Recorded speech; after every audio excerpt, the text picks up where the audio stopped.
قال الله تبارك وتعالى في كلامه المجيد: أعوذ بالله من الشيطان الرجيم. بسم الله الرحمن الرحيم. الشمس وضحاها والقمر إذا تلاها والنهار إذا جلاها والليل إذا يغشاها والسماء وما بناها والأرض وما طهاها ونفس وما سواها فألهمها فجورها وتقواها قد أفلح من زكاها وقد خاب من دساها. قال المؤلف والمفسر رحمه الله تعالى: أدام النفع بعلومه وعلومكم في الدارين آمين. إلى أن قال: قوله تبارك وتعالى: قد أفلح من زكاها وقد خاب من دساها، يحتمل أن يكون المعنى قد أفلح من زكى نفسه بطاعة الله كما قال قتادة: وطهرها من الأخلاق الدنيئة والرذائل. ويروى نحوه عن مجاهد وإكرمة وسعيد بن جبير وكقوله تبارك وتعالى: قد أفلح من تزكى وذكر اسم ربه فصلى وقد خاب من دساها أي دسسها أي أخملها وفزع منها بخذلانه إياها عن الهدى حتى ركب المعصية وترك طاعة الله عز وجل. مفسر رحمت اللہ علیہ سورۃ الشمس کی ان آیات مبارکہ میں اپنے ارشاد بیان فرماتے ہیں کہ قد افلح من زکاہا وقد خاب من دساہا، یعنی اگر آدمی غور اور فکر سے کام لے تو بعض اوقات لفظ بڑے مختصر ہوتے ہیں اور بڑے آسان ہوتے ہیں اور بڑے سہل ہوتے ہیں، لیکن ان کے اندر معانی کے دریا پوشیدہ ہوتے ہیں. جیسے کہ سورۃ العصر آپ دیکھیں، چھوٹی سی سورت مبارک ہے، پڑھنے میں بھی بڑی آسان ہے، الفاظ مبارک بھی بڑے سہل ہیں، لیکن امام شافعی رحمۃ اللہ علیہ جیسے عظیم امام کا قول ہے کہ اگر پوری دنیا صرف سورۃ العصر پر بھی غور و فکر کر کے عمل کر لیتی تو نجات پا جائے. اسی لیے اب یہاں بھی دو لفظوں میں سارے یعنی اندازہ کریں تو پوری شریعت کا خلاصہ آ جاتا کہ قد افلح من زکاہا، تحقیق کامیاب ہو گیا وہ شخص جس نے اپنے نفس کو پاکیزہ کیا، اور برباد ہو گیا وہ شخص جس نے اپنے نفس کو گندا کیا. دو لفظ ہیں. تو اس میں اللہ تبارک و تعالیٰ نے ہمیں کامیابی کا راستہ بھی واضح فرما دیا ہے اور بربادی کا راستہ بھی واضح فرما دیا. کامیابی کا راستہ کیا ہے کہ اپنے نفس کو پاک کریں. نفس کی پاکیزگی جو ہے یہی کامیابی کا راستہ ہے. ہم کامیابی ڈھونڈتے ہیں دولت میں، دنیا میں، مکانوں میں، کاروبار میں، دنیاوی اسباب میں، اور جو اصل ہماری کامیابی کے راز ہیں وہ اللہ کے قرآن نے پاک نے کھول کھول کر بیان کیے ہیں. ادھر آنے کے لیے ہم تیاری نہیں. یعنی آپ اندازہ فرمائیں کسی جگہ میں، کسی شہر میں مثلا بد امنی ہو جائے تو ہم پولیس فورس بڑھا دیں گے، اور زیادہ بد امنی ہو جائے تو کوئی اسپیشل سیکورٹی فورسز کا انتظام کر دیا جائے گا. اور اس کے بعد بھی قابو نہ پایا جا سکے تو پھر کوئی خصوصی طور پر اسپیشل اسکواڈ مقرر کریں گے اور موبائل مقرر کریں گے اور کیا کچھ کریں گے، لیکن پھر بھی امن عامہ کا وہ جو معیار ہے، جو مطلوب ہے، وہ حاصل نہیں ہوتا. اس کی وجہ یہ ہے، اصل وجہ یہ ہے، جیسے کہ ایک مثال میں اور آسان ہو جائے گی کہ جیسے کسی آدمی نے ایک آدمی سے مسئلہ پوچھا کہ جی ایک کتا مر گیا ہے کنویں کے اندر، تو اب ہم اس کو پاک کیسے کریں؟ تو کسی نے کہا کہ بھی سارا پانی نکال لو. دوسرے آدمی سے پوچھا تو اس نے کہا جی اب پانی نکالنا بھی تو مسئلہ ہے نا، کنویں کا پانی تو چلتا ہوتا ہے نا، آخر اندر سے چشمہ تو پھوٹتا رہتا ہے، تو اس کو کیسے نکالیں؟ انہوں نے کہا بھی بڑی آسان بات ہے، اس کی پیمائش کر لو کہ اس وقت کنویں کا پانی جو ہے مثلا 4 فٹ ہے، اور پھر نکالنا شروع کرو، جب 4 فٹ پورے ہو جائیں گے تو گویا آپ نے پورا پانی نکال لیا۔ تو بڑی آسان بات۔ کسی اور آدمی سے پوچھا، انہوں نے کچھ اور بتا دیا۔ آخر وہ کسی صحیح عالم کے پاس آیا مسئلہ پوچھنے کے لیے کہ جی ایک کتا مر گیا اور کنویں میں پڑ گیا ہے، اس کو ہم نے پاک کرنا ہے، کیا کریں؟ انہوں نے فرمایا پہلے کتا بھی نکالا ہے کہ نہیں؟ پانی تو بعد میں نکالتے رہنا، بات تو یہ ہے کہ جو کتا اندر بڑا پڑا ہے اس کے نکالنے کے بارے میں بھی کسی نے تمہیں بتایا کہ نہیں؟ وہ پڑا رہے اور تم پانی نکالتے رہو، تو پھر جتنا پانی اور بنے گا وہ اور پلید ہوتا چلا جائے۔ یہی وجہ ہوتی ہے کہ آپ نے مجرم کو پکڑ لیا، تھانے میں رکھا، تفتیشیں ہوتی رہیں، ٹارچر سیل میں لے گئے، مار ملتی رہی، عدالتوں کے چکر لگتے رہے، جیل میں چلا گیا، لیکن وہ مجرم ہی ہے، بلکہ اور وہ اپنے جرم میں پختہ کار ہوتا چلا جاتا ہے۔ وہ کہتا ہے جی جو بے عزتی ہونی تھی وہ تو ہو گئی، جو پولیس کا دل میں خوف تھا کہ پتہ نہیں یہ بلا ہوتے ہیں کھا جائیں گے، وہ بھی ہم نے دیکھ لی، آگے جو جیل کا ڈر تھا وہ بھی ہم نے دیکھ لیا، تو اب پھر خام خواہ کے لیے ہم کیوں اپنے جرائم سے باز آئیں؟ ضروری تو نہیں کہ ہم ہمیشہ پکڑے جائیں، کبھی پکڑے جائیں گے، کبھی نہیں پکڑے جائیں گے۔ اسلام یہ باتیں نہیں بتلاتا۔ حضور صلی اللہ علیہ وسلم جب مکہ میں تشریف لے آئے اور اس کے بعد آپ مدینہ شریف میں تشریف لے گئے، تو انہوں نے سب سے پہلے کوئی یہ انتظام نہیں فرمایا کہ پولیس کا دستہ مقرر کرو اور فلاں مقرر کرو اور فلاں مقرر کرو۔ انہوں نے کہا کہ نہیں، جو بندہ ملتا جائے اس کو پاک کرو، اس کے اندر صاف کرو، اس کے نفس امارہ کی اصلاح کر دو، اس کے نفس کا تزکیہ کر دو۔ جب وہ پاک ہو جائے گا اس پہ کسی پہرے لگانے کی ضرورت نہیں ہے، کسی ڈنڈے کی ضرورت نہیں ہے، کسی سختی کی ضرورت نہیں ہے، اس کے بعد پھر اس کے لیے کسی چیز کی ضرورت نہیں۔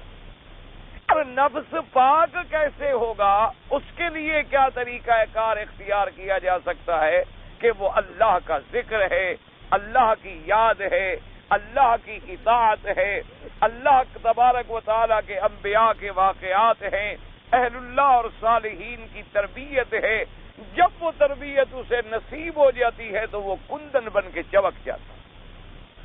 آپ نے دیکھا نہیں کہ بڑے بڑے ڈاکو، بڑے بڑے قاتل، بڑے بڑے دنیا کے اندر فساد پھیلانے والے لوگ جب کسی اللہ والے کی صحبت میں آ گئے تو ان جیسا اچھا کوئی نہیں رہا، پھر وہی مومن بن گئے، وہی نمازی بن گئے، وہی پرہیزگار بن گئے۔ یعنی اپنی بیٹیوں کو، آج کل تو لوگ چلو لوگوں کی لڑکیوں کو اغوا کرتے ہیں نا، لوگوں کے بچوں کو اغوا کرتے ہیں، لیکن کفار مکہ کا تو یہ عالم تھا کہ اپنی بیٹیوں کو اپنے ہاتھ سے زندہ درگور دفن کر دیتے تھے۔ یعنی ان کے درندگی اس مقام پہ پہنچی ہوئی تھی کہ اپنی لڑکی کو لے جاؤ اور قتل کرو اور مار ڈالو۔ ایک آدمی نے میرے آقا کے سامنے بیٹھ کے اپنا واقعہ بیان کیا۔ اس نے کہا حضور میری کتنی بچیاں تھیں جن سب کو میں نے اپنے ہاتھوں سے زندہ دفن کیا۔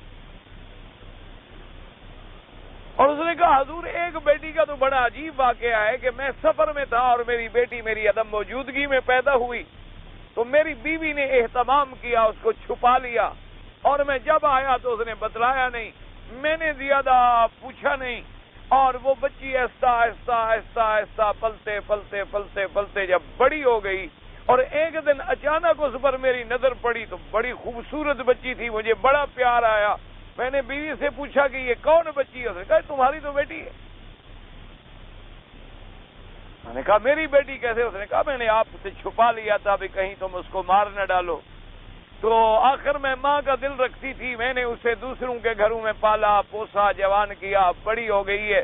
میں نے کہا جب بڑی ہو جائے گی، بولے گی، چلے گی، پھرے گی تو باپ کا دل بھی پسیج جائے گا اور شاید میری بچی جو ہے بچ جائے گی۔ تو کہنے لگا حضرت میں نے چھپا لی بات، دل میں رکھ لی، اس کی والدہ کو بتانا مناسب نہ سمجھا، لیکن کچھ عرصے کے بعد میں نے موقع تلاش کیا اور پہلے جنگل میں جا کے گڑھا تیار کرایا، اپنی بچی کو لے کے کنارے پہ پہنچا اور وہاں جا کے مزید گڑھا میں کھودنے لگا۔ اس کی مٹی جب اڑ کے میرے چہرے پہ پڑتی تھی تو وہ بیٹی اپنے دوپٹے سے میرا چہرہ صاف کر دی۔ فبکا رسول اللہ صلی اللہ علیہ وسلم، حضور پاک رو پڑے، فرمایا تمہیں پھر بھی رحم نہیں آیا؟ کہا حضور پھر بھی رحم نہیں آیا، میں نے زندہ دفن کر۔ یعنی اندازہ کریں اس معاشرے کا۔ لوگ تو کہتے ہیں جی ہمارے یہاں معاشرہ بڑا بگڑا، جب حضور آئے ہیں جس معاشرے کے بارے میں قرآن نے بتایا وَإِن كَانُوا مِن قَبْلُ لَفِي ضَلَالٍ مُبِينٍ، کہ میرا مدنی آپ کے آنے سے پہلے تو یہ کھلی گمراہیوں میں پڑے ہوئے، معاشرے میں سود کی لعنت پھیلی ہوئی تھی، شراب ان کی کھٹی میں پڑا ہوا تھا، ڈاکے مارنے کو فخر سمجھا جاتا تھا، عزتیں اور عصمتیں لوٹنا ان کے لیے بائیں ہاتھ کا مشغلہ تھا، قتل کر دینا، اپنے بچیوں کو زندہ دفن کر دینا ان کے لیے معمولی سی بات تھی، اور گانے اور اریانی اور گانے والی عورتیں اور اصحاب الرایات، وہ عورتیں جھنڈے لگا کے بیٹھا کرتی تھیں زنا کے لیے۔ یہ معاشرہ تھا جس معاشرے میں اللہ پاک نے بھیجا حضرت محمد رسول اللہ صلی اللہ علیہ وعلا آلہ وصحابہ وسلم تسلیما کثیرا کثیرا۔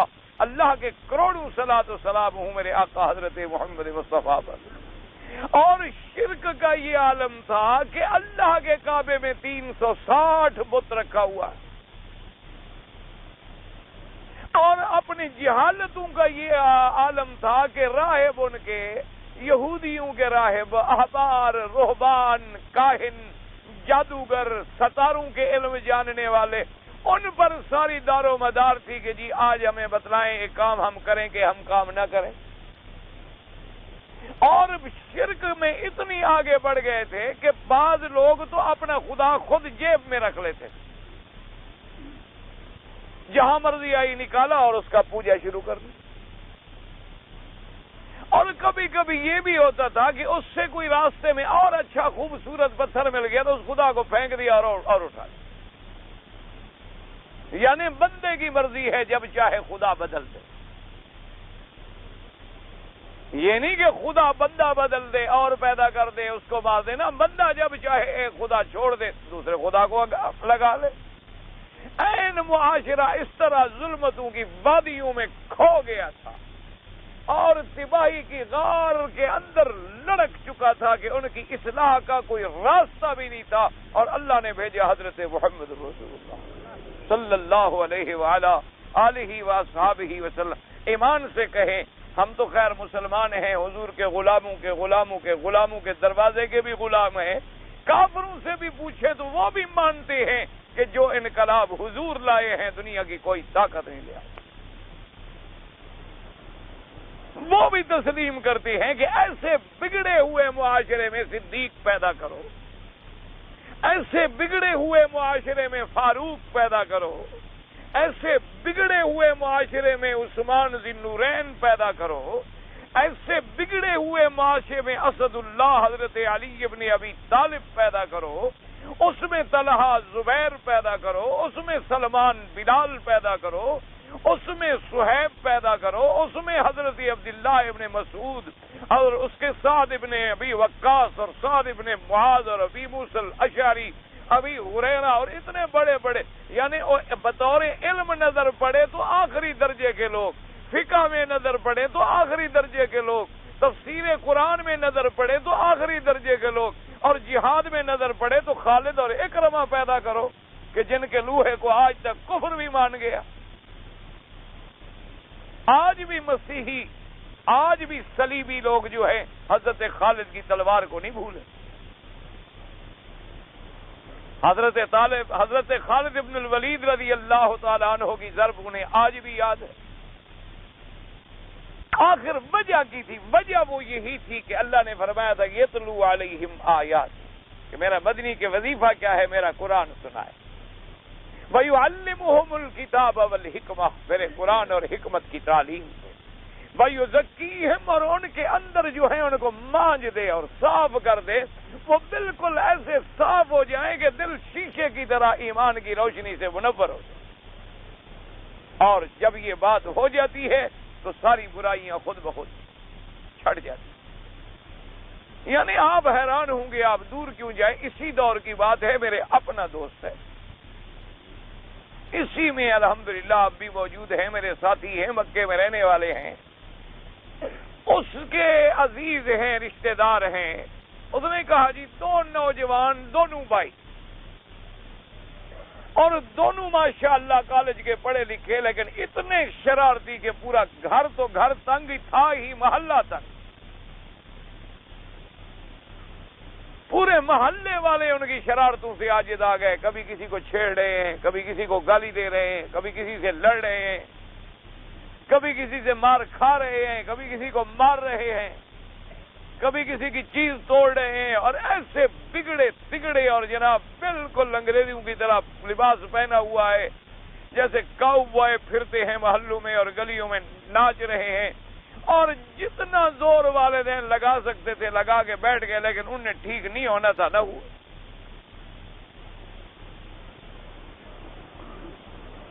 اللہ کی شان ہے، خدا کی قدرت ہے، اللہ تبارک و تعالیٰ کو شاید منظور تھا، یہ تبلیغ والے کہیں سے پتہ نہیں، ان کے وہ دونوں بچے ان کے اڈے چڑھ گئے،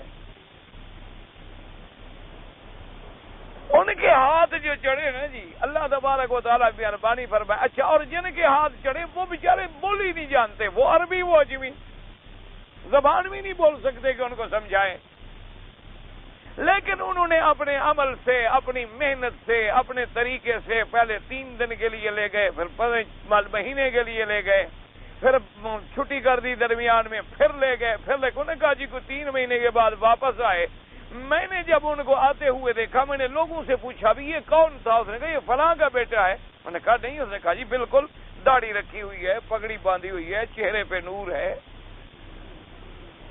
روشنی ہے، اور گھر والوں سے شرط لگائی کہ اگر فلم گھر میں ہوگی ہم کھانا نہیں کھائیں۔ اندازہ فرما، میرا اپنا ایک سردار ہے، ہماری قوم کے آدمی ہیں، بڑے سردار ہیں ماشاءاللہ، اور ان کے جناب باپ دادا پردادا سارے اللہ معاف فرمائے، اتنے بڑے ڈکیٹ اور قاتل ہمارے تو برادری کے لوگ ہیں کہ زندہ انسانوں کو پکڑنا، قتل کر کے ٹکڑے ٹکڑے کر کے دیگ میں ڈال کے پانی کے اندر ان کا سوپ بنا کے اونٹوں کو پلا دے، یعنی ظلم کی کوئی حد ہے؟ ٹکڑے ٹکڑے انسانوں کے ٹکڑے کر کے دیگیں چڑھی ہوئی ہیں، اور دیگ میں آدمی ابل رہے ہیں، آدمیوں کے سوپ نکال کے اپنے اونٹوں کو پلا رہے ہیں سردار صاحب۔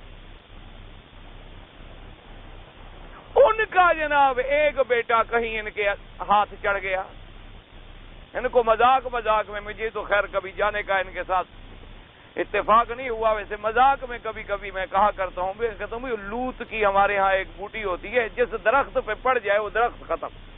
میں کہا تمہیں بھی اللہ نے ایسا بنایا جس پہ تمہاری دید پڑ گئی وہ ٹھیک ہو گیا، اس کا بھی نفس مر جاتا ہے۔ وہ جناب کہیں بچہ ان کے ہاتھ میں آ گیا، یہاں حج پہ آیا، مجھے ملا، میرے پاس گھنٹہ بیٹھا رہا، میری برادری کا آدمی ہے، میرے اصل جہاں میرے والدین کا گھر ہے، زمینیں ہیں، وہاں ہمارے بالکل ایسے زمین ملی ہوئی ہے، میرے پاس گھنٹہ بیٹھا رہا، میں نے نہیں پہچانا کہ کون ہے۔ اسے تھوڑا سا احساس ہوا تو اس نے کہا کہ جی آپ مجھ سے ناراض ہیں یا مجھے پہچانا نہیں؟ میں کہا سیدھی بات ہے کہ میں نے پہچانا نہیں۔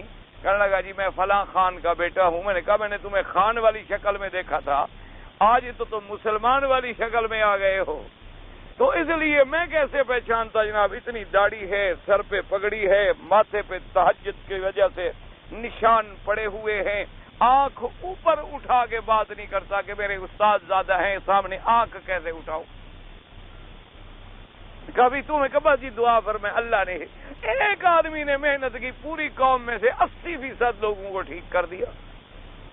کہاں وہ ڈاکے گئے اور کہاں وہ قتل گئے اور کہاں وہ چوریاں گئیں، اب جناب وہ نماز میں پکے، تہجد میں پکے، اور اس نے اپنے گھر میں، اپنے باپ کے گھر میں وہ نہیں جاتا تھا، تو کئی دفعہ اس کے باپ نے مجھے کہا کہ جی اس کو کہیں کم از کم باپ کے گھر میں نہیں آتا۔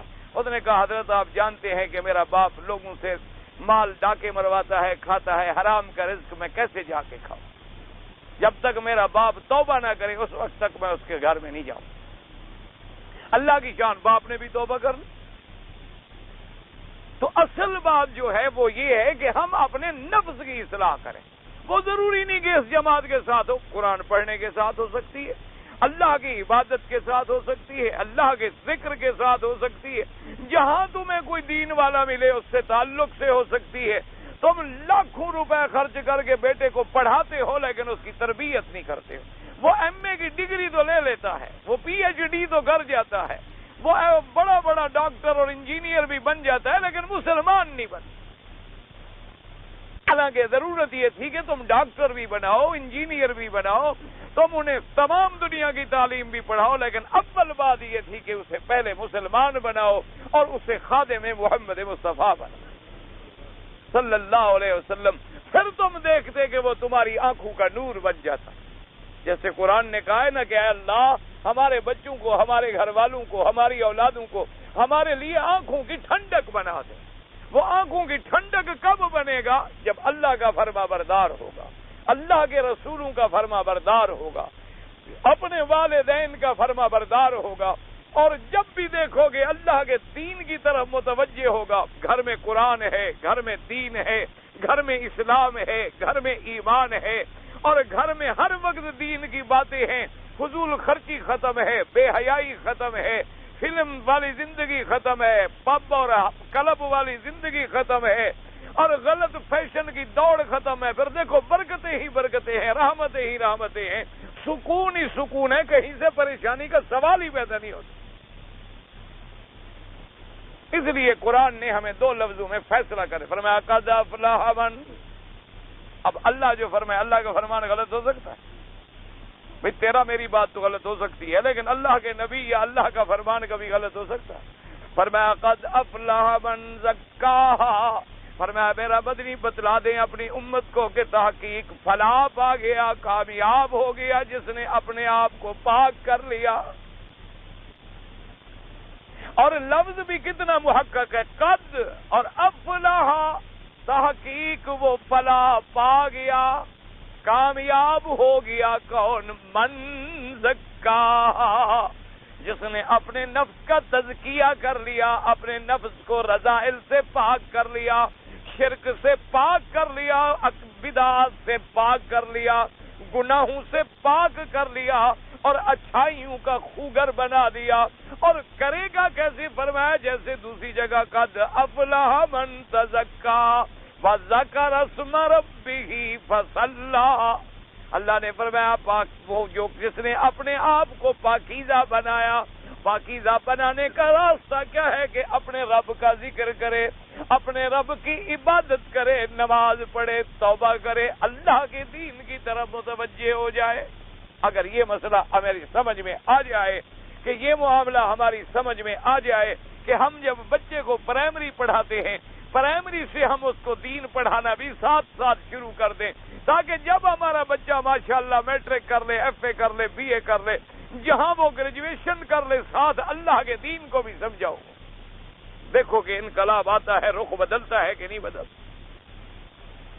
لیکن جب ہم اپنے بچے کو یعنی ماں کی گود سے لے کر اور آخری ڈگری حاصل کرنے تک ہم نے انگریزوں کی گود میں پالا، انہی کی گود میں اسے پروان چڑھایا، انہی کی تہذیب میں اس کی زندگی گزری، اسی طرح اس نے کھانا سیکھا، بولنا سیکھا، پہننا سیکھا، اٹھنا سیکھا۔ اب جب وہ ڈگریاں لے کے بڑا ہو گیا، اب تم اسے دین کی بات کرتے، اسے سمجھ ہی نہیں آتی۔ دیکھیں نا جی، یہاں پر الحمدللہ ثم الحمدللہ، اللہ تبارک و تعالی تمام اسلامی ملکوں میں دعا کرو، سب سے بڑی چیز تعلیم۔ جب تک تعلیم ہماری ٹھیک نہیں ہوگی، نصاب تعلیم ہمارے ٹھیک نہیں ہوں گے، جب تک ہمارے مدرسوں میں بڑے بڑے کفر کے شعراء، شیکسپیئر اور فلانا اور ان کے بجائے اللہ کا نبی نہیں آئے گا، محمد مدنی نہیں آئے گا، کبھی اصلاح نہیں ہوگی۔ میں آپ کو شرط سے کہتا ہوں، آپ یہاں کے کسی پرائمری کے بچے کو پکڑ لیں، کوئی بچہ جو یہاں پرائمری پڑھتا ہے، یعنی پرائمری 5ویں جماعت، کسی ایک لڑکے کو آپ عرب کے لڑکے کو جو پرائمری میں پڑھتا ہو، اوپر نہیں، مڈل والے کو بھی نہ بلائیں، آپ ایف اے والے میٹرک والے کو بھی نہ بلائیں، پرائمری والے بچے کو بلا لیں، اس سے آپ پوچھیں انشاءاللہ اس کو توحید کا بھی پتہ ہے، شرک کا بھی پتہ ہے، اس کو نماز کا بھی پتہ ہے، اس کو روزے کا بھی پتہ ہے، حج کا بھی پتہ ہے، حلال حرام کا بھی پتہ ہے، 2-4 حدیثیں بھی حضور کی یاد ہیں، قرآن کے کم از کم 3-4 سپارے ترجمے کے ساتھ یاد ہیں۔ کسی بچے کو آپ پکڑ لیں، تجربہ کریں، کسی پرائمری اسکول کے باہر جا کے کھڑے ہو جائیں، جب چھٹی ہو، وقفہ ہو، اور یا بچہ پڑھ کے آ رہا، اس کا نصاب اٹھا کے دیکھ لیں، کتابیں کھول کے دیکھ لیں، اسے کہا بیٹا ذرا ہمیں کتابیں تو دکھاؤ اپنی۔ پہلی جماعت والے بچے کو دیکھیں، دوسری جماعت والے بچے کو دیکھیں، تیسری جماعت والے بچے کو دیکھیں، ان کی کتابوں کو دیکھیں۔ اچھا، ان کو بھی باقاعدہ ریاضی پڑھائی جاتی ہے، ان کو بھی باقاعدہ جغرافیہ پڑھایا جاتا ہے، لیکن پہلے توحید، پہلے سب سے پہلے عقیدے کا سبق، اللہ کے قرآن کی صورتیں، اللہ تبارک و تعالیٰ کے نبی پاک کی حدیث اور فقہ کے مسائل۔ 5ویں جماعت کا بندہ، میں دیانت داری سے کہتا ہوں، ہمارے ملک کا ایم اسلامیات جو ہے وہ اسلام کے بارے میں اتنا نہیں جانتا جتنا یہ پرائمری والا بچہ جانتا۔ میں اللہ کے کعبے میں ذمہ داری سے یہ بات آپ کو بتا رہا ہوں۔ ہمارے اپنے مدرسوں میں مثلا ہم نے دیکھا کہ 8 سال سے بچہ قرآن پڑھ رہا ہے، اور 8 سال کے بعد پراگرس یہ ہے کہ 8واں پارہ پڑھتا ہے۔ جدوں میں پڑھا ہوا ہے بچہ، یا کسی چھوٹے موٹے مدرسے میں پڑھا ہوا ہے، کیوں؟ نہ تو مدرسے ہیں، نہ نظم ہے، نہ استادوں کو کوئی تنخواہ دینے والا ہے، بس بیچارہ کوئی اللہ کا نام لے کر قرآن کھول کے کسی دیہات کی مسجد میں بیٹھا ہوا ہے، اور روٹی کسی نے 1 دے دی، کسی نے 2 دے دی، کسی نے 4 دے دی، اور لوگوں نے بھی یہ سمجھا کہ ہم بچوں کو پڑھا نہیں سکتے، غریب ہیں، چلو اسی اندھے حافظ کے پاس ڈال دو، پڑھے رہیں گے۔ 8 سال میں بچہ 8واں پارہ پڑھتا ہے۔ آپ یہاں میں ابھی آپ کو دعوے سے کہتا ہوں، آپ حرم کی دوسری منزل پہ چلے جائیں، ابھی عصر سے لے کر عشاء تک تحفیظ قرآن کے مدرسے چل رہے ہیں۔ کسی چھوٹے بچے کو بلا لیں، اس کا بھی قرآن سنیں، اور اپنے ملک کے کسی آبکاری اور حافظ کا بھی قرآن۔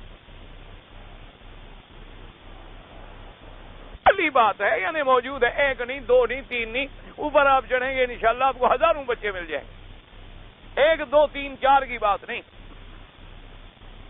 کسی چھوٹے سے چھوٹے بچے کو بلا لیں، اسے کہیں، یا استاد کے پاس چلے جائیں، جی کسی بچے کو بلا کے مجھے کہیں سے قرآن شریف تو سنا دو، وہ بھی قرآن پڑھے گا۔ اپنے ملک کے مولویوں کا بھی آپ نے سنا ہوگا، حافظوں کا بھی سنا ہوگا، اور یہ بھی پوچھ لیں کہ جی یہ بچہ کتنے عرصے سے پڑھ رہا ہے اور قرآن کتنا پڑھ گئے، یعنی زیادہ سے زیادہ 3 سال میں حافظ قرآن، زیادہ سے زیادہ 3 سال۔ اور پڑھنے کا ٹائم کتنی ہے؟ عصر کے بعد آئے گا، عشاء کی اذان کو چھٹی، عصر کے بعد جب آئے گا درمیان میں مغرب کی اذان کی بھی چھٹی، مغرب کی نماز کی بھی چھٹی، نماز کے بعد پھر درس شروع ہوگا، عشاء کی اذان کو پھر چھٹی، یعنی 2-2.5 گھنٹے بڑی مشکل سے تعلیم کے بنتے ہیں۔ اس میں وہ 3 سال میں قرآن پڑھ جاتا ہے، اور ہمارے یہاں 8 سال میں 8 پارے پڑھتا ہے، اور 8 پارے سنو وہ بھی نہیں آتے۔ وجہ کیا ہے کہ ہمارا دین کی طرف ذوق نہیں، ہمارا دین کی طرف شوق نہیں، نہ والدین کو ہے، نہ اولاد کو ہے، نہ محلے والوں کو ہے۔ ہاں، اگر بچہ پرائمری میں فیل ہو جائے تو ہم پوچھتے ہیں کہ کیوں فیل ہوا، میٹرک میں نمبر کم آئے تو ہم لڑتے ہیں کہ تمہارے نمبر کیوں کم ہیں، اور تمہیں فرسٹ ڈویژن کیوں نہیں ملا ہے، لیکن قرآن کا ایک لفظ نہ آئے، کبھی باپ نے نہیں پوچھا کہ تمہیں قرآن بھی آتا، کیونکہ جب باپ کو ہی نہیں آتا تو پوچھے کیسے۔ میں آج اگر آپ کہیں، میں حرم میں آپ کو ایسے آدمی جن کی سفید داڑیاں ہو گئی ہیں، صف اول میں نماز پڑھتے ہیں، میں آپ کو پکڑ کے دے سکتا ہوں، اب بھی ان کو نماز نہیں آتی۔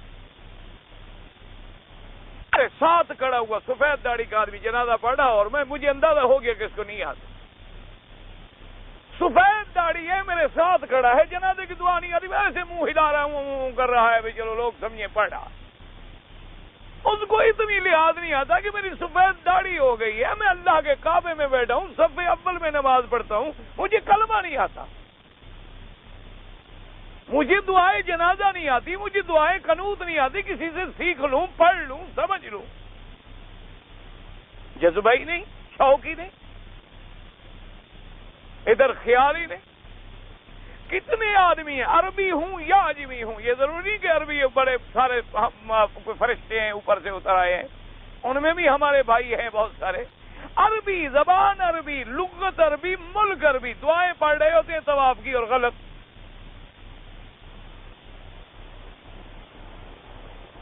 دعائیں پڑھ رہے ہوتے ہیں، دعا نہیں پڑھ سکتے کہ اللہم ان ھذا الحرم حرمک والامن امنک والبلد بلدک وانا عبدک وابن عبدک وابن امتک ناصیتی بیدک ماض فی حکمک۔ پڑھتی ہیں جناب، کبھی ادھر جا رہے ہیں، کبھی ادھر جا رہے ہیں، کبھی فاعل کو مفعول بنا رہے ہیں، کبھی مفعول کو فاعل بنا رہے ہیں، کبھی مبتدا کو بیچارے خبر بنا رہے ہیں، کبھی خبر کو مبتدا بنا رہے ہیں، کبھی دعا مغفرت کی بجائے اپنی ہلاکت کی مانگ رہے ہیں۔ اور بہت سارے اپنے ہم نے لوگوں کو دیکھا ہے، بعض آدمی تو عورتیں آگے پڑھ رہی ہیں، پیچھے خاوند بیچارہ اس کا سن کے پڑھ رہا ہے، یعنی عورت کو پھر بھی کوئی اندھا کانا لفظ آتا ہے، خاوند اس سے بھی بیرو۔ ایمان سے کہیں، یہ غصے کی بات نہیں، دیانتداری سے کہیں کہ کیا یہ ہمارے لیے ڈوب مرنے کی بات نہیں ہے کہ ہم اس نبی کی امت ہیں جس کا پہلا سبق اقرا سے شروع ہوا؟ ہمارے لیے ڈوب مرنے کا مقام نہیں؟ یعنی حضور کا سب سے پہلا سبق کیا تھا؟ اقرا باسم ربک الذی خلق۔ پڑھو میرا مدنی، پڑھو اپنے رب کے نام کے ساتھ۔ جس مدنی پاک کی تعلیم کا پہلا لفظ اقرا ہو، اس کی امت کا یہ عالم ہو نہیں ہے کہ اللہم اہدنا فی من ہدیت کا کیا ترجمہ ہے، اللہم اہدنی فی من ہدیت کا کیا ترجمہ؟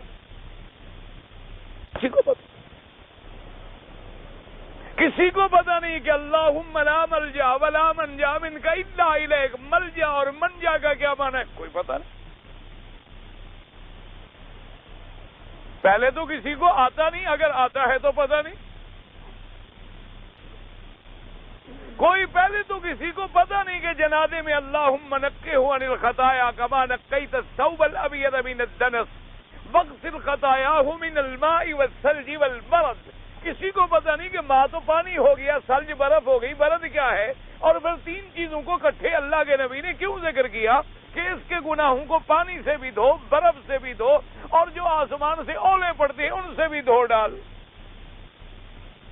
جب پہلے برف آ گئی پھر اولے کی کیا ضرورت تھی؟ جب اولے بھی آ گئے، برف آ گئی، پھر پانی کی کیا ضرورت تھی؟ جب پانی سے دھل گیا تو پھر برف اور اولوں کی کیا ضرورت تھی؟ مجھے ابھی بتا دیں، میں آپ کی بیعت کر لوں۔ چلو میرے طالبوں میں سے کوئی بتا دے، ان کو بھی میں پیر مان لوں۔ استاد کو نہیں آئے گا، ان کو آئے گا؟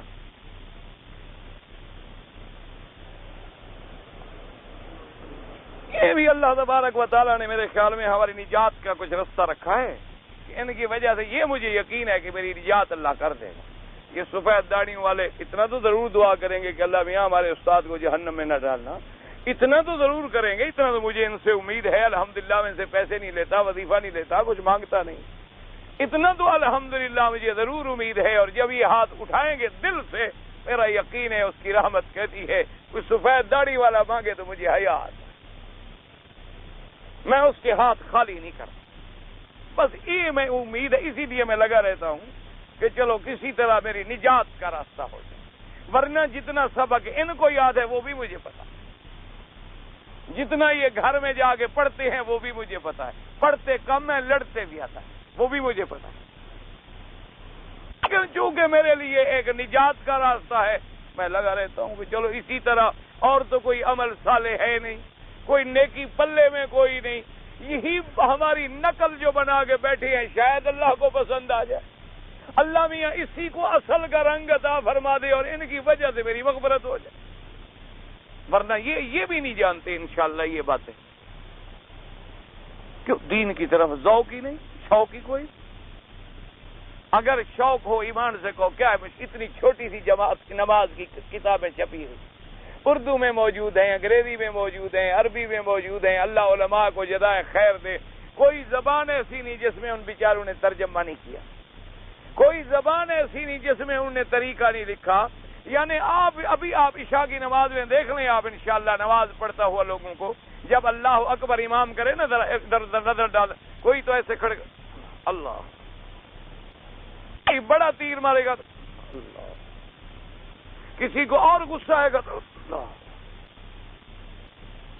کوئی بہت زیادہ شریف ہوگا تو اللہ، اور سب کا غلط۔ جتنے میں نے بتائے سارے غلط۔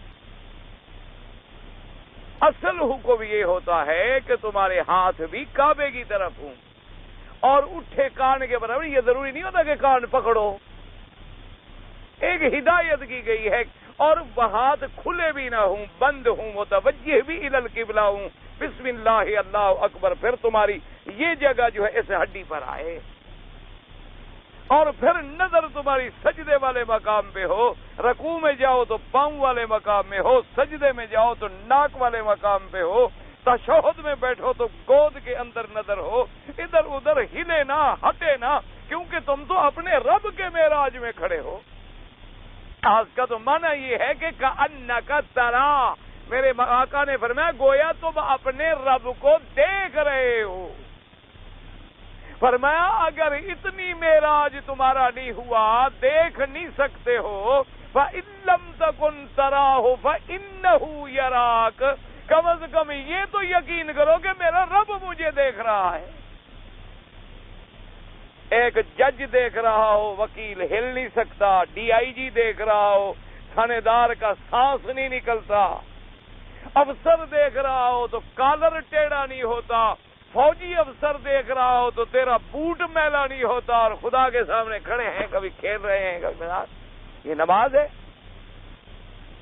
عبادت ہے، یہ ذوق ہے، شوق ہے؟ طواف کر رہے ہیں، گپے مار رہے ہیں، طواف کر رہے ہیں، کوئی ساتھی آ گیا، او بھائی ٹھہرو، کیا حال ہے جناب، خیر، اچھا ٹھہرو، السلام علیکم ورحمۃ، اور کعبے کو پشت ہو رہی ہے، طواف شروع۔ حالانکہ حکم ہے کہ طواف جو ہے نماز کے قائم مقام ہے، صرف طواف میں شریعت کا کوئی مسئلہ ہو تو کلام کی اجازت ہے، جو نماز میں اجازت نہیں۔ اسی لیے حکم ہے کہ تحیت المسجد الحرام کیا ہے کہ جب داخل ہوں تو طواف کریں، یعنی 2 رکعتوں کے بجائے تحیہ مسجد الحرام کا طواف ہے کہ وہ ان 2 رکعتوں کے قائم مقام ہو رہا ہے۔ اگر طواف نہ کر سکے آدمی، چونکہ ہر دفعہ آتے ہوئے نہیں کر سکتا، تو پھر 2 رکعت تحیت المسجد پڑھ لے، ورنہ سب سے افضل کیا ہے کہ جب بھی اللہ کے کعبے میں داخل ہو پہلے طواف کرے۔ طواف نماز کے قائم مقام ہے، اور بلکہ لفظ آتے ہیں کہ اب طواف کا صلاۃ، طواف نماز کی طرح ہے، یعنی جیسے نماز کے لیے طہارت شرط ہے، تیرا وضو ہو، حدث سے پاک ہو، کپڑے پاک ہوں، اسی طرح نماز کے طواف کے لیے بھی شرط ہے، کپڑے پاک ہوں، وضو باقاعدہ ہو، اور اسی طریقے سے جیسے نماز میں خشوع اور خضوع ہو، اسی طرح طواف میں بھی تیرا خشوع ہو، خضوع ہو، اللہ کی طرف رجوع ہو، اللہ تبارک و تعالیٰ کی دل میں خشیت ہو کہ میرے جیسا گناہگار بندہ آج اللہ کے دربار کے باہر پھر رہا ہے۔ طواف سمجھ کے کیا جائے، اور پھر کوئی ضروری نہیں طواف کے لیے کہ کتابیں اٹھاؤ، دعائیں اٹھاؤ، اور جناب غلط ملط پڑھتے رہو، جو تمہیں آتا ہے پڑھتے رہو، کلمہ شریف آتا ہے پڑھتے رہو، سبحان اللہ آتا ہے پڑھتے رہو، الحمدللہ آتا ہے پڑھتے رہو، درود شریف آتا ہے پڑھتے رہو، کچھ نہیں آتا چپ کر کے پھرتے رہو، 7 چکر پورے کر لو، طواف تو ہو گیا۔ بلا وجہ پھر غلط پڑھنے کی کیا ضرورت ہے؟ لیکن ایک رواج ہے کہ لوگ جو پڑھ رہے ہیں تو ہم کیوں نہ پڑھیں، لوگ جو دعائیں کر رہے ہیں تو ہم کیوں نہ کریں۔ اللہ کے بندے جب غلط مانگ رہے ہیں تو فائدہ کیا ہوگا مانگنے؟ اس لیے آپ حضور پاک نے پتہ ہے کیا پڑھا؟ سبحان اللہ والحمدللہ لا الہ الا اللہ واللہ اکبر وللہ الحمد، ربنا آتنا فی الدنیا حسنۃ وفی الآخرۃ حسنۃ وقنا عذاب النار۔ بس۔ اچھا، اگر حضور چاہتے ایمان سے کو کوئی ایسی دعا ہے جو حضور نہ مانگ سکتے، کوئی ایسا کلمہ مبارک ہے جو حضور نہ پڑھ سکتے، لیکن اپنی امت پہ مہربانی کی کہ قیامت تک جاہل آئیں گے، دیہاتی آئیں گے، ان پڑھ آئیں گے، میں کوئی مشکل بات نہ پڑھ جاؤں، میری امت پریشان ہو جائے، میں آسانی کے ساتھ ایسے کلمے پڑھ لوں جو ہر آدمی سبحان اللہ کون نہیں جانتا۔ ہر اردو میں آپ نہیں کہتے سبحان اللہ جی ماشاء اللہ کیسا آدمی ہے، یہ لفظ تو اردو میں بھی آپ استعمال کرتے ہیں۔ آپ کھانا کھاتے نہیں کہتے الحمدللہ، آپ کلمہ پڑھتے ہیں نہیں کہتے لا الہ الا اللہ، آپ اذان دیتے ہیں نہیں کہتے اللہ اکبر، یعنی ایسے کلمات حضور نے فرمائے جو بالکل سہل الوصول تھے اور سہل الحصول تھے اور سہل التکلم تھے کہ جنہیں ہر زبان والا ادا کرے اور پریشانی بھی نہ ہو، کسی قسم کی اسے تکلیف بھی نہ ہو۔ اور جناب آپ دیکھیں کیا فرمایا، زیادہ سے دیا رکن یمانی پہ بسم اللہ اللہ اکبر، اگر ہاتھ لگے نہ لگے چپ کر کے گزر جائے۔ حجر اسود پہ آ گئے، بوسے کا موقع ملے الحمدللہ، نہ ملے بسم اللہ اللہ اکبر وللہ الحمد اور گزر گئے۔ لیکن شرط یہ ہے کہ نیت بھی ہو، پاکی بھی ہو، شرک سے توبہ بھی ہو، بدعت سے توبہ بھی ہو، اور نفس پاک ہو اور اسی طرف دھن لگی ہوئی ہو، غور اسی طرف ہو، اور پاؤں والی جگہ پہ نظر ہو، نظر بر قدم ہو، اور خلوت در انجمن ہو۔ جیسے بزرگوں نے سمجھایا کہ چلو تو نظر تیری قدم پہ پڑے تاکہ تیرے اندر غرور اور تکبر پیدا نہ ہو، اور تو لاکھوں میں بیٹھا ہو تو دل اللہ کی طرف لگاؤ، گویا کہ انجمن موجود ہے لیکن تو خلوت میں بیٹھا۔ اس کو کہتے ہیں خلوت در انجمن، کہ ساری مخلوق میں بیٹھے لیکن دل اللہ کی طرف، دل اسی کی طرف لگا ہوا ہے، فکر اسی کی طرف لگا ہوا ہے، شوق اسی کی طرف لگا ہوا ہے۔ پھر تم طواف کر کے دیکھو، پھر اپنے رب سے مانگ کے دل سے تیرے آہ نکلے، دیکھو دیر لگتی ہے دعا منظور ہونے میں۔ یہ ہو سکتا ہے کہ تو ملتزم پہ دعا مانگے اور منظور نہ ہو، حتیم میں دعا مانگے اور منظور نہ ہو، مقام ابراہیم پہ دعا مانگے اور منظور نہ ہو، طواف کرنے میں دعا مانگی اور سوال نہیں پیدا ہوتا۔ اگر نہیں منظور ہوئی مطلب ہے ہم نے مانگا نہیں، ہمیں مانگنا آیا نہیں، ہم مانگ نہیں سکے، ورنہ دینے والے کے پاس کوئی کمی نہیں۔ اس لیے فرما دیا کہ قد افلح من زکاہا، کہ پاک ہو گیا جس نے اپنے، کامیاب ہو گیا جس نے اپنے آپ کو پاک کر لیا۔ فرماتی ہیں مفسر رحمت اللہ علیہ کہ کیسے پاک کر لیا؟ کہتے ہیں من زکا نفسہ، کیسے؟ بطاعت اللہ، اللہ کی فرما برداری کے ساتھ، جیسے حضرت قتادہ فرماتے ہیں وطہرھا من الاخلاق الدنیہ، اور اپنے نفس کو گندی باتوں سے، گندے خلق سے پاک کیا۔ چوری گندی چیز ہے، جھوٹ بولنا گندی چیز ہے، غیبت کرنا گندی چیز ہے، گالی دینا گندی چیز ہے، اور خیانت کرنا گندی چیز ہے۔ ان چیزوں سے اپنے آپ کو پاک کرے۔ اور اسی طرح فرماتے ہیں حضرت سعید بن جبیر قد افلح من تزکا وذکر اسم ربہ فصلی وقد خاب من دساہا، جس نے اپنے نفس کو گندا کر لیا، اس نے ذلت میں ڈال دیا، ہدایت سے ہٹ گیا، حتی رکب المعاصی، حتیٰ کہ گناہوں پہ سوار ہو گیا، گناہوں پہ بیٹھ گیا۔ یہ محاورہ ہوتا ہے، کیا مانا؟ ایک ہے گناہ تجھ پہ سوار ہے، ایک ہے نعوذ باللہ آدمی اتنا گناہ گار بن گیا کہ اب گناہ کے اوپر سوار ہو گیا، ہر وقت گناہ ہی گناہ۔ اور یہ قاعدہ ہے اور فرمان ہے میرے پاک حضرت محمد عربی صلی اللہ علیہ وسلم کا، اللہ کے کروڑوں صلاۃ و سلام ہوں ہمارے آقا پر، سرکار مدینہ پر۔ آپ نے فرمایا یاد رکھو انسان اذا اذنب ذنبا، جب گناہ کرتا ہے، نقط نقطۃ واحدۃ، اس کے دل پہ ایک نقطہ لگ جاتا ہے۔ فرمایا جب دوسرا گناہ کرتا ہے دوسرا نقطہ لگ جاتا ہے، جب تیسرا گناہ کرتا ہے تیسرا نقطہ لگ جاتا ہے۔ فرمایا حتیٰ اس وقت قلب، اس کا دل سیاہ ہو جاتا ہے۔ جب گناہوں سے دل سیاہ ہو جاتا ہے پھر گناہ کو گناہ نہیں سمجھتا، پھر گناہ اس کو نظر ہی نہیں آتا کہ کیا۔ اسی لیے آپ دیکھیں اللہ معاف کرے، اللہ معاف کرے، اللہ معاف کرے۔ ایک بات، ایک ہے گناہ کا غم نہ کرنا، ایک ہے گناہ کو گناہ نہ سمجھنا، ایک ہے گناہ پہ پھر فخر کرنا کہ ہم نے ایسا کیا۔ جب یہ سٹے جا جائے پھر اللہ کے عذاب نازل ہو۔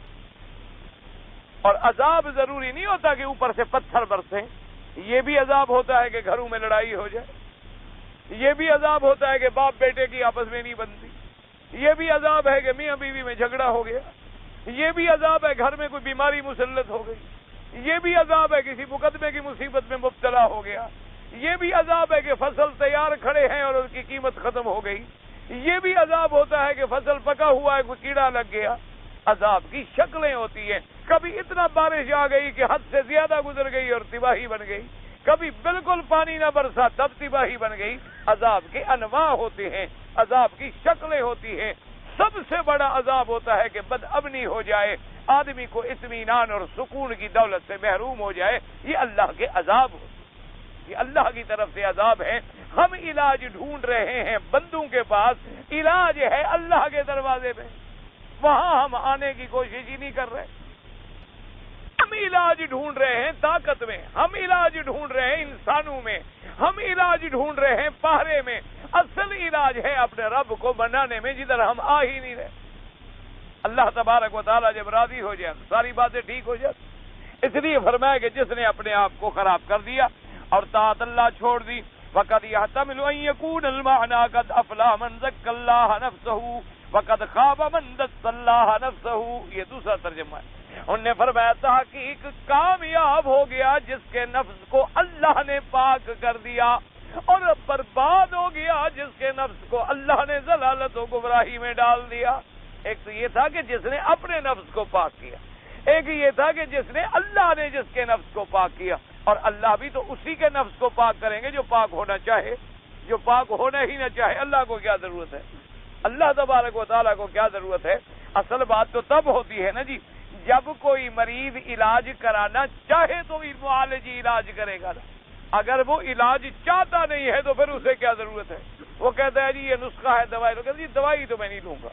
بھائی اچھا آپ انجیکشن لگوا لیں گے، جی انجیکشن سے تو مجھے ڈر لگتا ہے.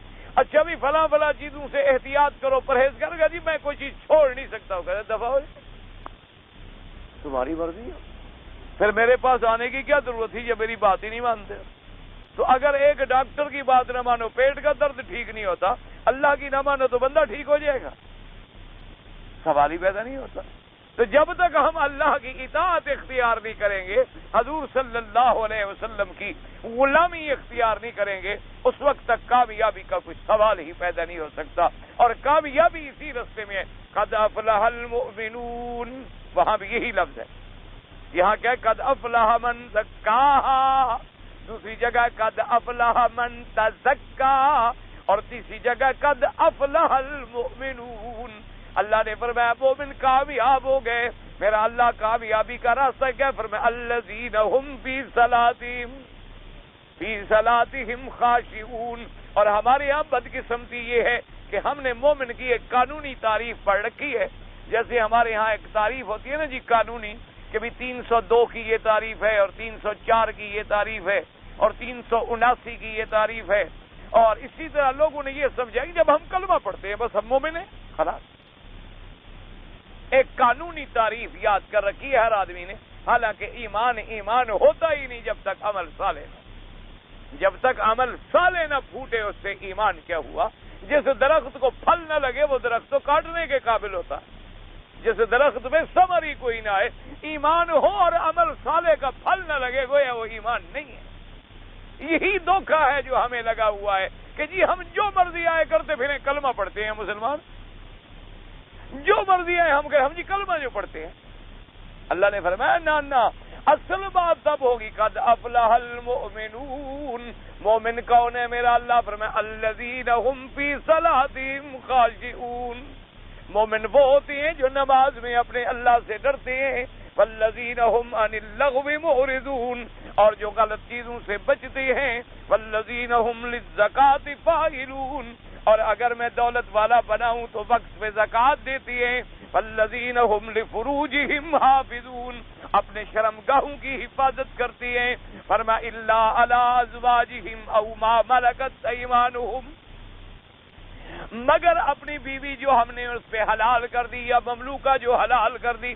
اور پھر آگے فرمایا والذین هم لاماناتہم وعہدہم راعون، اور مومن وہ ہوتے ہیں جو امانت کا خیال کریں.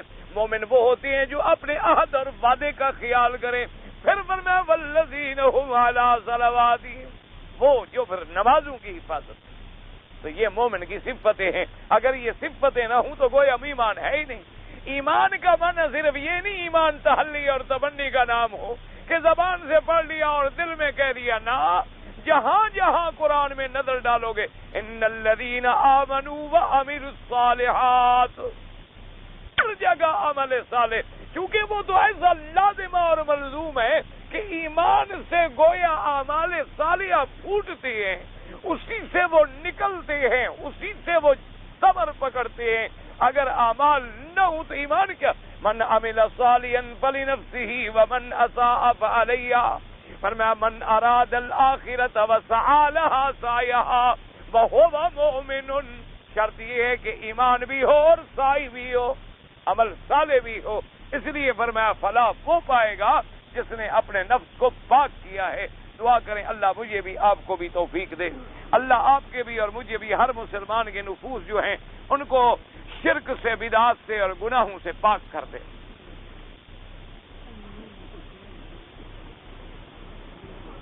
ہمارے ملک میں کہتے ہیں جی ایک تو وسیلے کا بڑا مسئلہ ہے، شب برات کا بڑا مسئلہ ہے، ایک بڑا ختم ہے، ایک چھوٹا ختم ہے اور ایک تعویذ ہے۔ یہ 5 مسئلے ہمارے ملک میں بڑے ہیں اور خدا کی قدرت ہے ان 5 کا قرآن حدیث سے کوئی تعلق نہیں۔ اب ہم کیا کریں؟ سارے قرآن مقدس میں دیکھ لیں، الف سے لے کر یہ تک میرے مدنی نے ساری دعائیں قرآن میں ہیں کہ نہیں ہیں؟ ربنا آتنا فی الدنیا، ربنا ظلمنا انفسنا، ربنا لا تزغ قلوبنا، ربنا اغفر لنا ذنوبنا، ربنا لا تؤاخذنا ان نسینا او اخطانا، ربنا اننا سمعنا منادیا، ربنا هب لنا من لدنک رحمتا، ربنا هب لنا من ازواجنا وذریاتنا۔ کسی ایک جگہ بھی ہے کہ ربنا بوسیلہ فلان؟ سارے قرآن میں ڈھونڈ نکال، سارا قرآن الف سے لے کر یہ تک پڑھو، کسی دعا میں اگر لفظ وسیلہ موجود ہو جو مرضی آئے کرو، ہم ماننے کے لیے تیار۔ حضور نے جتنی دعائیں مانگی، اللہم انی عبدک و ابن عبدک، اللہم اعنی علی ذکرک و شکرک و حسن عبادتک، اللہم لا مانع لما اعطیت ولا معطی لما منعت ولا راد لما قضیت ولا ينفع ذا الجد منک الجد، اللہم آتنا فی الدنیا حسنۃ، اللہم انی اعوذ بک من عذاب القبر، اللہم اعنا علی ذکرک و شکرک و حسن عبادتک۔ کسی ایک دعا میں حضور نے اپنے ابا آدم کا یا 1,24,000 نبی میں سے کسی پیغمبر کا وسیلہ پکڑا۔ باقی جو لوگوں کو دھوکہ پڑتا ہے نا جی نماز کے بعد آتے محمد الوسیلہ تھا، وہ تو ہم دعا کر رہے ہیں، وسیلہ تب ہوتا جب ہم وسیلہ پکڑ رہے ہوتے، ہم تو الٹا اللہ کے نبی کے لیے دعا مانگ رہے ہیں کہ یا اللہ ہمارے مدنی کو مقام وسیلہ عطا فرما، اور وہ مقام جنت میں ہوگا، آخرت میں ہوگا، جب سارے نبی جواب دے دیں گے اور شفاعت کریں گے حضرت محمد وسلم۔ وہ اس مقام کا نام ہے میرے بھائی۔ عقیدے کو سمجھے خدا کے لیے، اللہ تبارک و تعالی آپ کو اور مجھے عقیدے کی توفیق عطا فرمائے۔ وہ مقام مراد، یا جیسی آتا ہے قرآن میں یا ایھا الذین آمنوا اتقوا اللہ وابتغوا الیہ الوسیلۃ، وہ کیا ہے؟ وجاہدوا فی سبیلہ، آگے موجود ہے کہ اللہ کے راستے میں عمل صالح کرو اور محنت کرو، یہ وسیلہ لعلکم تفلحون، تاکہ تم فلاح پکڑ سکو۔ یہ نہیں کہ کسی اللہ نے فرمایا کسی بندے کو کسی حدیث میں، کسی قرآن میں، کسی قرآن کی آیت میں ساری زندگی میرے نبی نے کہا اللہ میں آدم کے وسیلے سے مانگتا ہوں، یا جیسے لوگوں نے کہا جی آدم نے حضور کا وسیلہ پکڑا تھا، کسی حدیث میں نہیں ہے، ضعیف روایات کا لوگوں نے سہارا بنایا ہوا ہے، ورنہ کسی صحیح حدیث میں یہ مسئلہ نہیں ملتا۔ باقی جو لوگ 15 شعبان کو شب برات کہتے ہیں جسے، اس کا بھی کسی صحیح حدیث میں ایک جگہ بھی ذکر دیں۔ اور قرآن کی جو آیت ہے انا انزلناہ فی لیلۃ مبارکۃ انا کنا منذرین فیہا یفرق کل امر حکیم، کہ اس رات فیصلے ہوتے ہیں، رزق بڑھایا جاتا ہے یا کم کیا جاتا ہے، یمحو اللہ ما یشاء ویثبت وعندہ ام الکتاب۔ یہ سارا کب ہوتا ہے؟ لیلۃ القدر کی رات میں، شب برات میں نہیں ہوتا۔ یہ لوگوں کو ایک مغالطہ، وہ لیلۃ القدر کی رات مراد ہے، اور لیلۃ القدر کی رات رمضان میں ہوتی ہے، 15 شعبان میں نہیں ہوتی۔ اسی لیے علماء نے، آپ کوئی تفسیر قرآن اٹھا کر دیکھ لیں، سب نے لکھا ہے کہ شب برات 15 شعبان کی رات کے بارے میں لم یثبت فیہا حدیثاً واحداً، کوئی ایک حدیث بھی صحیح ثابت نہیں ہے، صرف بعض علماء نے اپنی کتابوں میں، رسالوں میں لکھا ہے، ورنہ کسی حدیث مبارک میں یا اللہ کے قرآن کی آیت میں یا ایک آدمی ثابت کر دے کہ اسی 15 کی رات میں حضرت صدیق نے 15 کی رات منائی، حضرت عمر، حضرت عثمان، حضرت علی نے منائی، اہل بیت نبی نے منائی ہو، یا امام ابو حنیفہ، امام شافعی، امام مالک، امام احمد بن حنبل نے منائی ہو، تب بھی کوئی بات ہے، صرف ایک رواج ہے، پڑ گیا ہے، اور قوم میں یہ عادت ہے، دین پہ عمل نہیں کرتے، رواج کبھی نہیں چھوڑتے۔ اور اسی طرح جو بڑا ختم ہے اور چھوٹا ختم ہے، یہ بڑا ختم چھوٹا ختم سیدھی بات اگر پوچھو اللہ کا کعبہ یہ میری برادری کے پیٹ کا مسئلہ ہے، اس لیے میں اپنا نقصان بھی کرانا نہیں چاہتا نا، اگر میری برادری ہے نا بیچاری. چونکہ مولوی حضرات کو تم بلا وجہ پیسے نہیں دیتے، نہ تم روٹی پہنچاتے، انہوں نے مسئلہ نکالا ہے. اچھا آپ ایک دن مولوی کو بلائیں، دال پکا کے آگے رکھو، اس کو کہو اس پر بڑا ختم پڑھو، اگر پڑھے جو مرضی ہے مجھے آگے سزا دے. اگر ہوں گے زردے پلاؤ ماشاءاللہ ٹھیک ٹھاک کھانے تو پھر بڑا ختم، اور اگر آگے ہوں گے کہ آدھا مال ہوگا تو پھر چھوٹا ختم، سب کچھ ہضم، اس سے ثواب بھی نہیں ہوتا، جو کچھ ہے اس کا الٹا گناہ ہوتا. کوئی ختم شتم نہیں، خیرات ہم کریں، روٹی ہم پکائیں، اور چابی ثواب والی مولوی کی جیب میں ہے. عجیب بات ہے. ختم کا معنی یہ ہوتا ہے کہ تم نے پڑھا اور دل میں نیت کر لی کہ یا اللہ اس روٹی کا کھانے کا ثواب جو ہے میرے فلاں کو عطا فرما، اللہ خود بخود دے دیتے. یہ جو رواج بن گیا ہے ختم پڑھو اور الف سے شروع کرتے ہیں والناس تک، منٹ میں قرآن ختم، سارے جہان کی آیتیں اکٹھی کر کے پڑھ دیتے ہیں. یہ بالکل بدعت ہے، اس کا قرآن اور حدیث سے کوئی تعلق. اسی طرح تعویذ کا مسئلہ ہے. تعویذ وہ ہے جو میرے مدنی پاک نے بتایا کہ سورۃ فاتحہ شفا، آیت الکرسی شفا ہے. فرمایا معوذتین قل هو اللہ، قل اعوذ برب الفلق، قل اعوذ برب الناس، یہ پڑھا کرو. اسی طرح بسم اللہ الذی لا یضر مع اسمہ شیء فی الارض ولا فی السماء وهو السمیع العلیم، اعوذ بکلمات اللہ التامہ، یعنی جو قرآن اور حدیث سے ثابت ہے اس کو ہم مانتے ہیں، باقی ہم کسی چیز کو نہیں مانتے.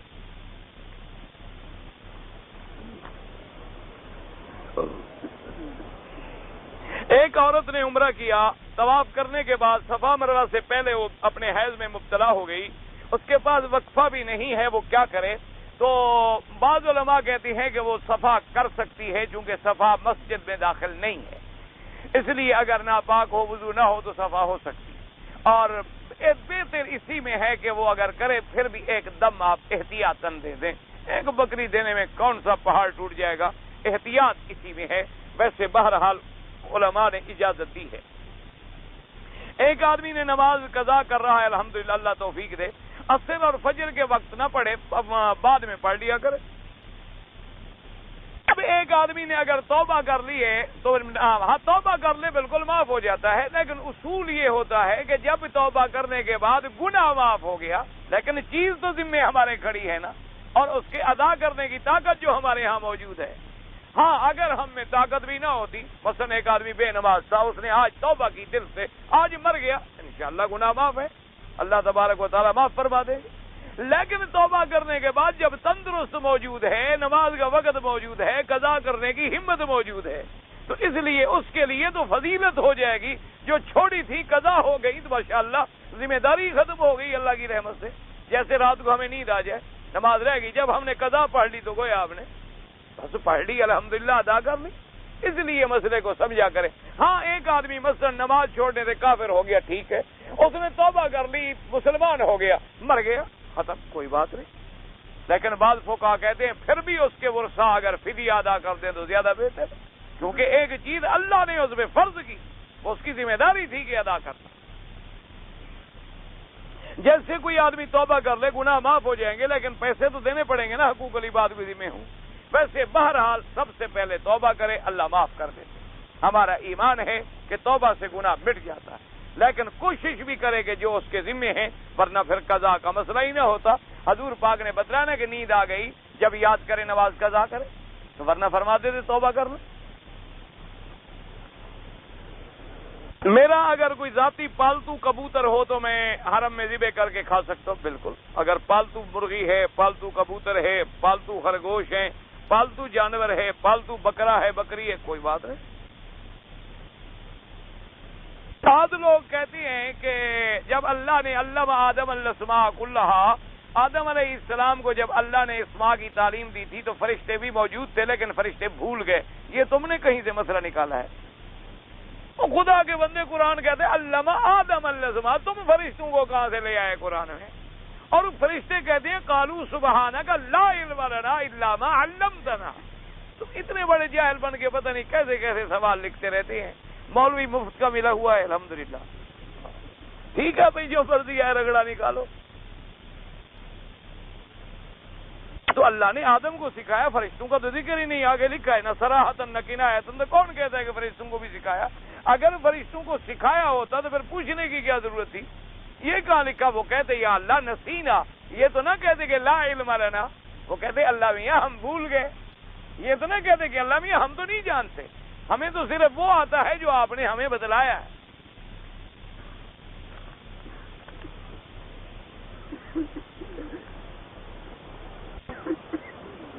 یہ تو بھائی میرا نہیں، یہ تو کسی کا خط ہے، کپاس بیچ دی ہے، بیچ دو، اب ہمیں غم ہی نہیں تو کیا ہے، پتہ ہے کسی اور کا خط ہے۔